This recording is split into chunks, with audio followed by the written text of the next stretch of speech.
এত সহজে আমার বাড়িতে কলটা কমপ্লিট হয়ে যাবে আমি কোনোদিন ভাবতেই পারিনি। তো অনেক মিস্ত্রি দেখে গেছে, তো আমার বাড়িতে পজিশনটা শর্ট দেখে অনেকেই বলেছে এখানে কল করা যাবে না।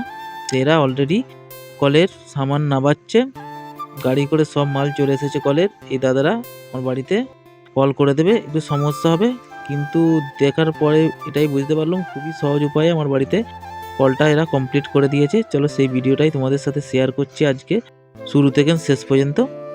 তো দেখুন, ছাদের উপরে বালির বস্তায় বালি ভরে তার উপরে বাঁশ পুঁতে এই প্রথমে স্ট্রাকচারটা তৈরি করছে বা ভাড়াটা বাঁধছে।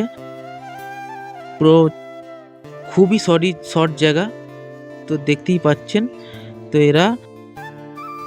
এরাও বলেছিল পারবো না আমরা, তো বললো ঠিক আছে আমরা চেষ্টা করে দেখছি। অলরেডি ভাড়া বেঁধে কমপ্লিট করে ফেলেছে। তো দেখুন কত মোটা মোটা রশি এনেছে এরা, এই রশির মাধ্যমে কলটা তৈরি হবে। তো এখানে দেখতেই পাচ্ছেন গাড্ডাও খুলে ফেলেছে, জলও চলে এসেছে, পাইপও বাড়ির ভেতরের মধ্যে ঢোকাচ্ছে। তো পাইপগুলো আগে এরা ছাদে তুলে নিল। তারপরে এদের করণীয়, যেখানে কলটা হবে সেই কলের আগে একটা গর্ত খুলে নিচ্ছে, যেই পজিশনটাটি আমার কলটা হবে। তারপরে সেন্টারের জন্য একটা মোটা পাইপ ঢুকিয়ে দিল, পাইপটা ঢুকিয়ে দেখুন কল চালু হয়ে গেছে অলরেডি। ভিডিওটা ছোট করে বানিয়েছি। তো তারপরে খাওয়া দাওয়ার টাইম, এদের আজকে দুপুরে খাওয়া দাওয়া দিয়েছিলাম আলুর দম, মুড়ি, যাবতীয় আরও অনেক কিছু ছিল। তো দেখুন আজকের মতন এখানেই কলটা শেষ হলো।